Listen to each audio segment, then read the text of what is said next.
Hello and welcome to this week's Macanori. I'm reading to you from volume 1 of my supernatural crime thriller, The Headhunter. So this is the first in the Ellie Lawrence series.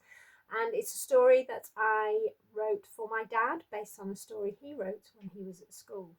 So this is for my dad. So I'll be reading chapter 2, and this is where Ellie makes the first tentative steps back to reclaiming or finding her life again.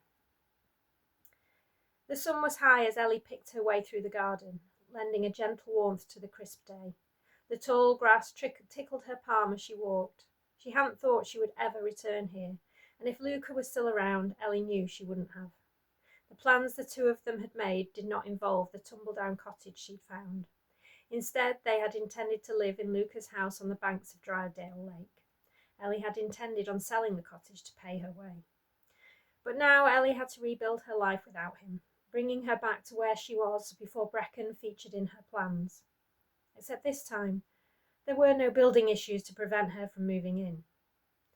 Despite the deep sadness which permeated her very soul, Ellie couldn't suppress the bubbles of excitement which fizzed as she heard an engine.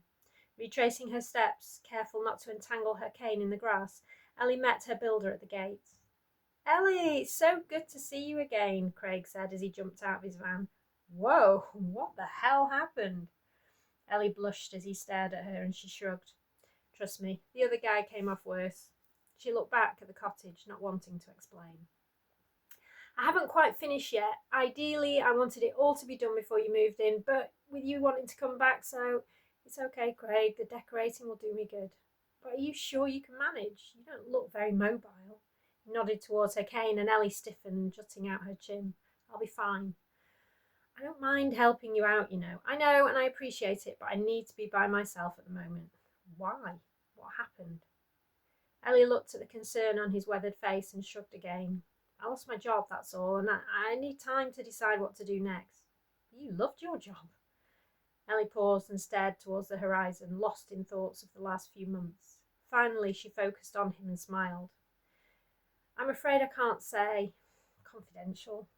"Ah, okay, gotcha. You're all right, though." "I will be. I hope," she said, whispering the last two words so he couldn't hear. "Good. That's what I like to hear. Stay positive, but I'll help you if I can, just like you helped me. You know that, don't you?" He held the keys out towards her. "I do, and thank you," Ellie replied, taking hold of them. They walked up the path together, Craig clearing the debris out of the way so she didn't trip. "Are you ready?" he asked. Ellie took a deep breath and nodded, inserting the key in the lock and opening the door.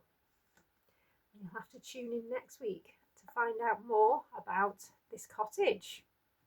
A far cry from the prologue, I know, but things will ramp up again, don't worry. So I'll see you next week for chapter 3 of The Headhunter. Have a great week.